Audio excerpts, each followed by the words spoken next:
नहीं गए और पहले प्रोग्राम घोषित कर दिया और राइन मौके पर नहीं गए। ये वो दिखाना स्वयं चाहते थे कि हम इनके पक्ष में नहीं है और पासवान वोटरों को एक तरह से उन्होंने इशारा किया कि इनको हराइए और प्रतिक्रिया हुई जीतन मांझी जी का कि सही समय पर इसका हम सही जवाब देंगे। ये तो स्पष्ट है ही। और यहाँ भी जो मांझी हैं उन पर भी प्रतिक्रिया हुई, वो सब है राजद उम्मीदवार के साथ। पनोरमा ग्रुप, जो सोचता है वो करता है। आपके अपने सपनों का आशियाना। नमस्कार, आप देख रहे हैं सिटी पोस्ट और मैं हूं अभिषेक मिश्रा। देखिए, बिहार की 4 विधानसभा सीटों के लिए आज वोटिंग हुई है। वोटिंग समाप्त हो चुकी है। बेलागंज, रामगढ़, इमामगंज और तरारी के प्रत्याशियों की किस्मत अब ईवीएम में कैद है। बेलागंज सीट पूरे उपचुनाव के दौरान सबसे ज़्यादा चर्चा में रहा। बेलागंज सीट की चर्चा ज़्यादा होती रही।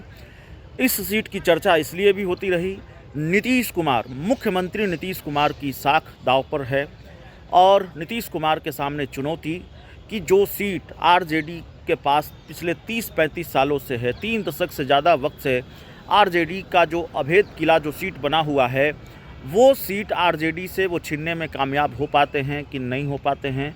जहानाबाद का लोकसभा चुनाव जेडीयू हार गई थी। हालांकि बेलागंज की सीट गया लोकसभा क्षेत्र में आती है, इलाका जहानाबाद का ही है। अपने सबसे करीबी नेता, अपने सबसे करीबी मंत्री अशोक चौधरी को कमान सौंपी नीतीश कुमार ने। अशोक चौधरी वहां प्रचार कर रहे हैं, तो इसमें कितनी सफलता मिलती है ये देखना होगा। दूसरी तरफ इमामगंज की सीट है। इमामगंज को लेकर जो सवाल है, बिहार उपचुनाव के दौरान यह भी सवाल रहा है कि एनडीए में सब कुछ ठीक है या नहीं है। इमामगंज, जीतन राम मांझी और चिराग पासवान के बीच जो जंग चलती रही है, वो जंग इमामगंज विधानसभा उपचुनाव के दौरान भी दिखी है। चिराग पासवान हर जगह गए लेकिन इमामगंज नहीं गए। इमामगंज को लेकर सवाल है कि क्या एनडीए में सब कुछ ठीक है? क्या चिराग पासवान और जीतन राम मांझी की जंग और तेज हो गई है? ये बड़ा सवाल है। तो बेलागंज की भी चर्चा हमने की, रामगढ़ तरारी की भी चर्चा हम करते रहे हैं। इमामगंज को लेकर क्या कहा है जो कांग्रेस के दिग्गज नेता हैं, कांग्रेस के पूर्व अध्यक्ष हैं रामजतन सिन्हा, उनको सुनिए। रामजतन सिन्हा यह भी कह रहे हैं कि कुछ बड़ा होने वाला है चिराग की पार्टी में। तो क्या बड़ा होने वाला है, जरा सुनिए। नहीं गए और पहले प्रोग्राम घोषित कर दिया और राइन मौके पर नहीं गए।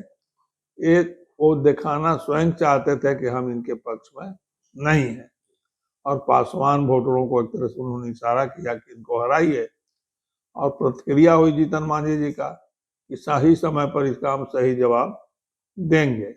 ये तो स्पष्ट है ही। और यहाँ भी जो मांझी हैं उन पर भी प्रतिक्रिया हुई, वो सब है राजद उम्मीदवार के साथ। प्रतिक्रिया तो है।